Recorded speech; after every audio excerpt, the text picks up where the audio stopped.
The views of the guest are that of the guests and do not represent nor reflect the views and opinions of the Lockoutmen channel, the Recruiter Call channel, nor its host. This site content is for entertainment, educational, and informational purposes only. Okay, here we go. All right, so to set this up, man, there's a female trucker sitting on TikTok. It seems for trucking information now, it seems as though TikTok is pretty much the place to go. Back in the day, back in the early 2000s, all the way up to like maybe the golden era of YouTube, maybe around 2015, maybe up to like 2017. That was pretty much the golden era for trucking YouTube. A lot of old school truck drivers came out on YouTube and they pretty much shared their experience as far as being the owner ops, how to work on trucks and how to do all sorts of stuff. And of course, the female truckers over there was garnering subscribers by the boatloads because of their beauty. A lot of us, and I'm not gonna cap, I'm not.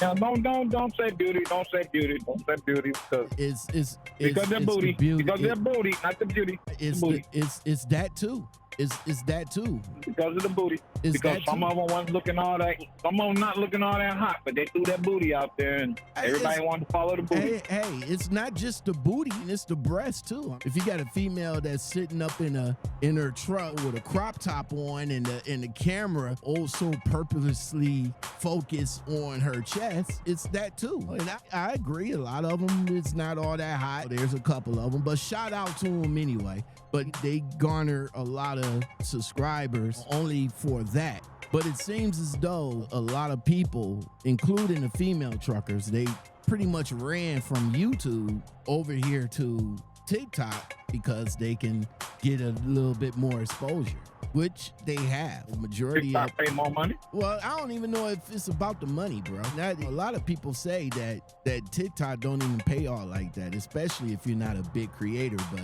let them tell it, they make buku money. I don't see it. Now that TikTok is in a pinnacle of where it's at, it just seems like everybody and their mama have a page and they talking about trucking as they know that it's the thing.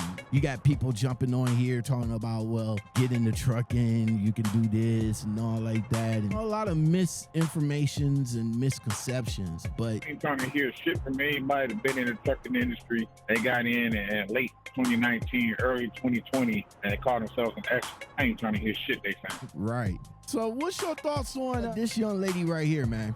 The Hazmat endorsement is considerably the hardest endorsement in the CDL nature. All right, so let's break it down. Being that you just recently got your Hazmat and you went through the process, do you feel as though that the Hazmat is one of the hardest endorsements to get? Yeah, I guess. I mean, they changed the format. Hazmat didn't used to be the way it is. You know, the Hazmat, when you go get it, the Hazmat was just a 20-question test. That's all it was. Just like with any other endorsement. You got your air brake endorsement. You got your combination vehicles endorsement. You know, you got your triples and doubles endorsement. It was just a 20-question test. So, I mean, the process of getting it didn't seem to be hard to me. Is what you have to go through to get to the process to get it. That's the thing, because you got these classes that you got to take, and then you got to go get fingerprinted and do a background check before you can even go take the test. The number one reason is being the application process. Number one, you have to take a written exam. Number two, you have to be fingerprinted. Number three, you need a TSA application to be submitted. And also, number four, you also need to have a background check submitted. I agree with her and all that. You just mentioned the same thing of what you had to go through to get your Hazmat endorsement. But the last thing she said, something about a TSA. What is that? If that's something that you had to get for your Hazmat? Okay, I'm still waiting on mine to come back. They told me that it would take 2 to 3 weeks, could take as much as 6 weeks. So yeah, they do a TSA threat assessment. So you're gonna love this. Based upon your information, your name, your address, your social security number, your email, your telephone number. They search social media. They search the internet. So not only are they doing a background check, they also doing an internet check to see what your stance is, your political stance, what's your affiliation. You know, if you made any statements or comments, or, you know, if you agreed or reposted anybody's stuff, and they're looking at your TikTok, they're looking at your YouTube, they're looking at your Instagram, they're looking at your Facebook, and they're looking, it don't even have to be a comment that you made on your page, or a comment you made on somebody else's page. You know, it's Big Brother, it's the government, so they pulling all of that. And then they determine whether or not you are a threat or a potential threat to the safety and the government, the great country of the United States. And if they deem you not to be a threat, then you get the okay to go take the written test. Interesting. I kind of said this back in the day, as far as what people put out there on the internet, with content, with stuff that they say. I always said, be careful what you say and do on the internet, because it can eventually come back to bite you in the ass later in life. And just because you delete it don't mean it ain't there. Well, this the government. They can find Yeah, it. exactly. They can find it. Hold on. Did you say government? Man, that's government. Government. Government. Yeah. Okay. Well, yeah, Government don't play. Yeah, they can find it if need be. Oh, if need be. So during all that time, not only that they're doing a background check, like your regular criminal background check, now they doing a thing called an internet background check too. Now that's wild. That's nothing new that I never heard of. Okay, well, stop. Let me tell you something. Hold on. Very something that I didn't know until they told me. As part of the TSA check, so once you get cleared by TSA, you can actually fly on a TSA pre-check boarding. You don't have to go through what everybody else does at the airport, because you have already been cleared by TSA getting your hazmat. You're not considered a threat or a risk to this country. So you just go to board a plane, give them your ticket, your driver's license, they scan it, comes up, you have already been checked. You ain't got to go through there where they got to wand you and all that stuff. They say, thank you, Mr. Joe Blow. Have a nice day. Okay. All right. That's something to consider. Okay. You know, and I was like, oh, wow, really? I did not know that. But that's what they was telling me when I was down there doing what I had to do. And it was like, yeah, just skip the line. Well, this is a good advantage for you, because you do a lot of traveling by air, right? Yep, I do. Okay. Let's finish up right quick. The next reason is because of the recertification process, okay? Typically, when you have your hazardous endorsement, you have to recertify typically every 2 years, okay? So is it every 2 years or every 4 years? Because I heard it was every 4 years. I do believe that they told me that it was every 2. So it's now every 2, because I heard it was every 4. I can tell you and I live in the same state. And when I went down there, the lady told me every 2.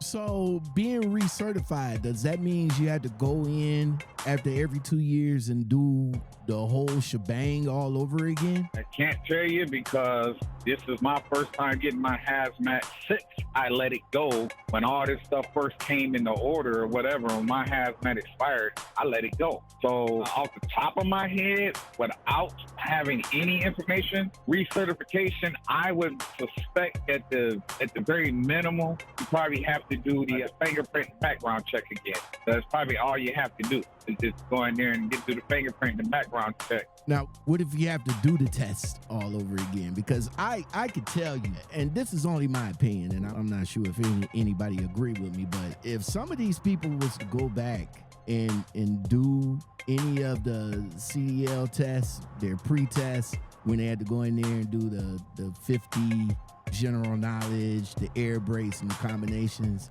I don't think they'll be able to pass it a second time.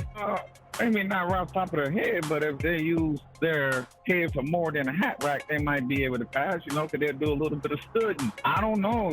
Like I said, I don't know. You may have to go in there and take the written test all over again. Well, I don't think you have to take that written test, man, because the whole written test, in order to get up to the point taking the fingerprint and all that, I think think that was like 100-question test or whatever, but it was an open book, but you had to take that class. That was the thing. You had to take that class, which turned out to be like about a 4.5-hour class for me, and you take the open book test during the class. So I don't think you're going to be required to do that during recertification. I'm not even going to say don't quote me, because no one has told me yes and no one has told me no. I'm just going on my opinion that I don't believe that you're going to have to take the class all over again. I think you're just going to have to take the fingerprint and background check all over again. Okay.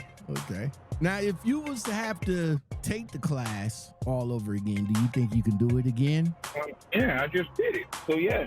Okay. I mean, most of that stuff to me, it was just talking about to me, okay? So I'm sitting there and I was like, yeah, okay, I know most of the stuff, but then the interesting thing is, I noticed, me and the guy that was in there, we noticed that, it was a few things in there that they done changed from what it used to be. It was like, nah, this, you used to do this, and it's like, no, you do this. I think one of the things that they changed, I think it used to be like every 150 miles or every 3 hours, you were supposed to stop and check your load and check the heat of your tires or something. Now it's like they want you to stop every 2 hours. So, Now with hazmat, truck drivers are limited to places that they can actually go.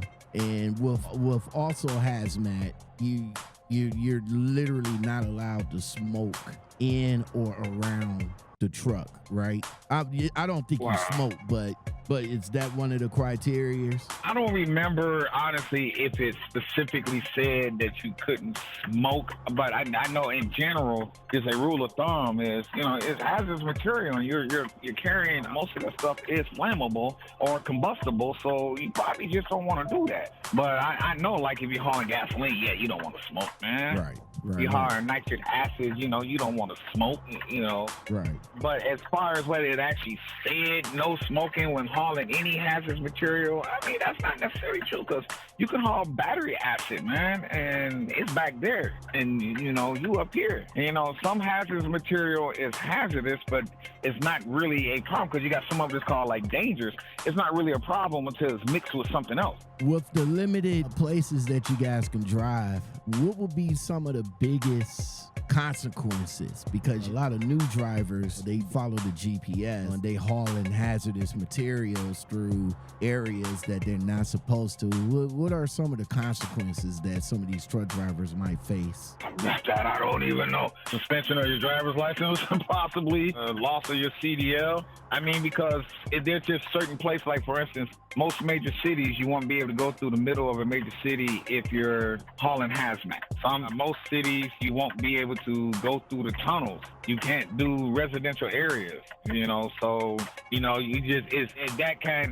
that aspect be the same thing as getting a ticket for going down the road that, it says no truck, no hazmat. All right, let's hear what else she has to say. This is on average more frequent than any other CDL endorsements. Number 3 is the time in order to get the endorsement. Typically with your hazmat endorsement, it takes significantly longer to obtain just due to the hazardous nature of the material that you will be hauling, having that hazmat endorsement. And lastly is the training. Every time you go to a different hazmat job where you will be hauling hazmat material, you will have to get training done. It does not matter how long you've been hauling hazmat, you will also have to continually do training, because every company does their hazmat a different way. Hey, shout out to this young lady right here, man. I can't tell what her name is, but she was pretty much on point with hazmat information, and I'm surprised coming from this TikToker right here.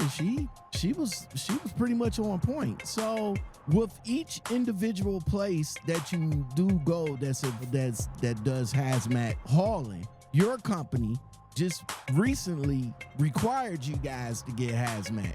Once you got it, did you have to go through a different training with your company, or what was the outcome of that? Well, see, I got to correct you. I haven't gotten it yet. I'm still in that phase of what she's talking about. I'm still waiting for mine. But yeah, we already did the training and everything. That was part of that 4-hour class that I did. So, but I wasn't aware of what she just said about if you go to a different company. I wasn't aware of that. My company probably didn't make that aware. And, you know, maybe if I had went and taken a general class, you know, then they might have told me that. But my company just said that this is what's required by us and this is what you have to do. So I was not aware that if I was to leave here and go to another company that does hazmat, because you're correct. We didn't do hazmat. Well, it wasn't required. If you had hazmat, good for you. You may or you may not haul a hazardous load. It gives the company options. But because of the current state of the freight and everything, my company decided that forcing or requiring all drivers to have a hazardous endorsement on their license gave them more options. You said it right. You said it right the first time. Forced. In order to keep making the money that you making, you was forced into getting your hazmat. You said it right the first time. They informed us in September that we had 60 days to start the process and that we had until the first of the year to obtain it. And if we hadn't obtained our endorsement by the first of the year, that we was going to, one, if you was on a dedicated run like I am, you're going to be kicked off that dedicated run and knocked down to an open board. And you would not be allowed to be put on any other board until you attend your hazmat, along with getting a pay reduction. So you're going to get the pay reduction first, then basically get a demotion. And I was like, well, that is kind of forcing the drivers, but they said that it's not forcing, they just requiring. You don't have to get it, but if you don't get it, you're going to get a pay reduction and you're going to basically lose your position on whatever board that you're on, and you're going to become bottom of the totem pole. There you go. Sounds like being forced to me. Exactly. You know. But yeah, I would imagine going to different companies that haul hazmat, I would imagine that, yeah, you will probably have to retrain with how that company operates their runs and stuff like that. So I would imagine the training probably might not be long or whatever the case. But again, yeah, you would have to train. If you work for Snyder and they train you the way they want you to run, but then you decide to go over to KAG, yeah, you're not going to do what you did over at Snyder. It's going to be a whole new process. So yeah, you would have to train with each company that you go with. I would imagine that would be the protocol. That is something new, because when I had my hazmat endorsement beforehand, like I said, back when you got I got grandfathered in, so I don't know, that's something wholly different. But when you got your endorsement, I mean, you could all hazmat with anybody. I mean, you just go to your company and say, you work in this company over here, and then you quit. You go over here, and on the application process, it says, what endorsements do you have? Oh, let's see, I got my triples and doubles. I got my hazmat. And it's like, oh, you got your hazmat. It's, yeah. Okay, when does your hazmat expire? Oh, man, I think it used to expire every 4 years. I think it used to expire every 4 years. You do this, you do that. Then the next question was, do you have a DOT card? Yes, I do. It's required now, but back then it wasn't required to have a DOT card if you didn't drive out of state. But it's like, okay, you got a DOT card. Yes. How much time you got left before your physical expire? You was basically, if you had more than 6 months, then you was good. So you tell them, oh man, my physical going to expire for 10 months. Okay, cool. That's all they cared about, that you had a valid DOT card with a time on it as far as before it expired. And if you had a hazmat, when it expired. That was it. That's all they cared about. That's something whole completely different now. So before we get on up out of here, man, and I do appreciate your time on this, let's talk about the money a little bit, because the main reason why I didn't jump on my hazmat when I first got my CDLs, I wanted to, but then I started looking, I started researching, I started asking questions, and it seems as though hauling hazmat, depending on what you're hauling, you're not going to get paid as much. You're going to get paid maybe a couple of cents more, but from what people had said,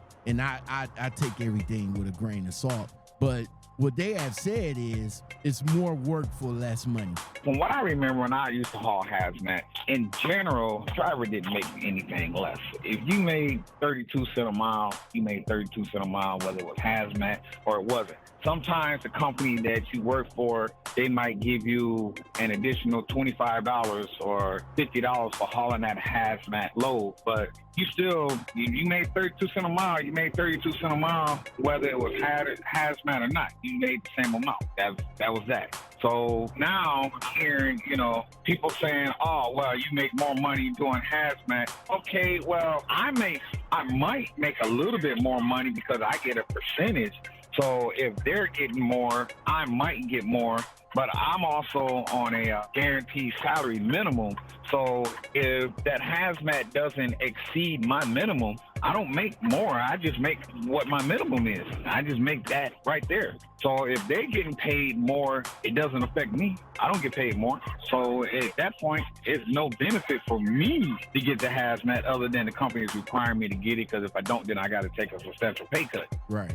Now, from what I understand and from what I came across, let's say like the average is like 50 cents a mile, but if you have your hazmat, they'll knock on an extra penny or two. That's what I was getting at. And the way the people look at that is like, well, a penny or two. Again, that's me doing more work for a couple of cents more. It's not significant. It's not a significant jump. No. It's not like saying you make an extra penny for 600 miles. It's only extra $6. Yeah.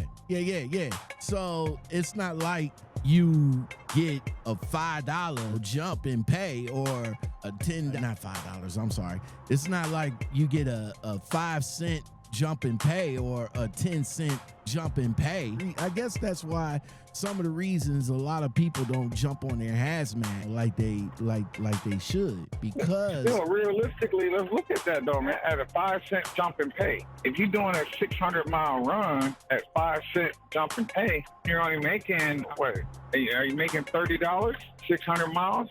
No, okay. You're really not, to me, it's not even worth that bump right there, though, man. Let me see something right here. Let me see. So, well, I figured, wait. I figured it out. 600, you mentioned 600 miles. You make 50 cents a mile, but you got your hazmat, so you're doing 55 cents a mile. You're going to do 55 cents a mile for that. Yeah, that's only $330. You don't make an extra $330. You just make an extra $30. Oh, you make an extra $30, right. Yeah. So you make an extra $30, so it's worth all that? Is it worth all that to you? Yeah, going through all of the, you talking about going through all of the process, spending the extra $100, getting fingerprinted, getting background check, getting internet background check, and all this waiting? Right, because in our state, let me look at it again, but I want to give you the exact number, how much I paid for mine. I know it was 80-something, but I want to give you the exact number because you and I live in the same state. So the price is going to be different. Other people that lives in other states, so someone pays in California or Texas or something like that, it's going to be different than what you and I pay in Ohio. And let me see here. TSA, where did it go? Okay, $86.50. That's what I paid. Okay. Yep. That's including the fingerprinting? Yeah. Where did you have to go for your fingerprint? I went to motor vehicles, but it was a department. Once I went to motor vehicles, there was another department inside of motor vehicles that they sent me to. Oh, okay. That's where I went. Now, I don't know. As far as other people and stuff. Now, but let me ask you this right quick, because this is done on me. Like when you go to jail, or when you get incarcerated, you got to do all the fingerprints and stuff like that, and they put you in the database. I don't know why they can't just use that. Well, wait. I have been to jail. I have been fingerprinted before, but I'm just saying. No comment, damn it. I don't have a jail with me anymore. My bad. But what I'm saying is now that after you got fingerprinted or after you get fingerprinted for your hazmats, would your fingerprints now be in the national database the same database that they put you in as you would be getting incarcerated? Would it be that same database? Yes, sir. Oh my God. The same database is say, for instance, you know, I don't know, your son probably experienced that, but at some point they was offering the fingerprints your kids like 6th, 7th grade and then junior high school. So if your kids ever came up missing or being kidnapped or whatever, and take a fingerprint. They did my youngest daughter like that. And my youngest daughter's only 10 years old, 9 years old. But she was like about 2nd or 3rd grade. No, not even that much. She was in 1st grade. They fingerprinted her and took her little picture and everything and put it on file in the system. They said in case, you know, there's a kidnapping or anything, they got her fingerprints on file. Could you request your, let's say after your hazmat expires again and you decide not to keep it, could you request your fingerprints not to be in the database? Or is it just set in stone? I'm going to answer your question. Well, a silly ass question. Can you go to the lottery, go play a lottery, and they give you the guaranteed winning ticket? Yes, you can. Are you going to get that ticket? More likely not. Well, yeah, you can request it, but I highly doubt they're going to remove your fingerprints out of the database. Wow. All right, well, that'll do it, man. What's screwed up about that, right? Yeah. Well, that'll do it, man. That'll do it, man. Hazmat. If you guys are interested in getting your hazmat endorsements, it could be a good thing. It could be a bad thing. A lot of you guys out here wants to get all of the endorsements. Make your opportunities a little bit more. Some companies that don't require you to have hazmat right now could be that in the future your company could require you to have to get them. Before we get on up out of here, man, because I'm about to get ready to roll out. Did your company pay for your hazmat, or did they offer to pay for your hazmat? Not yet. So I had to pay for it up front. And once I get TSA approval, then I submit my receipt, or I could have already submitted the receipt, but they won't reimburse me until I've been approved. Okay, so your company will pay for your hazmat once you get approved and everything. Right. But I had to pay for it up front. Yeah, so I'm just waiting. Let's say if you leave the company today or tomorrow, let's just say theoretically that you did pay for your hazmat, and you just say, oh, well, I'm gone, I'm bouncing. Would you have to get that money back? That's a good question. But you know what? These companies are now about holding your paycheck, because this company has their policy says that when you leave the company, whether you terminate self-termination or they terminate you, they hold your last paycheck for 3 weeks to make sure that there's no outstanding fines saying to come through. So you're not going to get your last paycheck for basically a month. Ooh, damn. Yeah, so they probably would take it out of there if, if they pay me and then I leave next week. They probably would. Well, luckily for me, when I made my transition over to the new company, my previous company didn't do that. So, all right, man. Well, you take it easy, bro. Thank you very much for your time and all like that. We talked about hazmat and everything. If you guys want to know a little bit more about hazmat in your city, I would suggest that you look it up and see if it's right for you guys.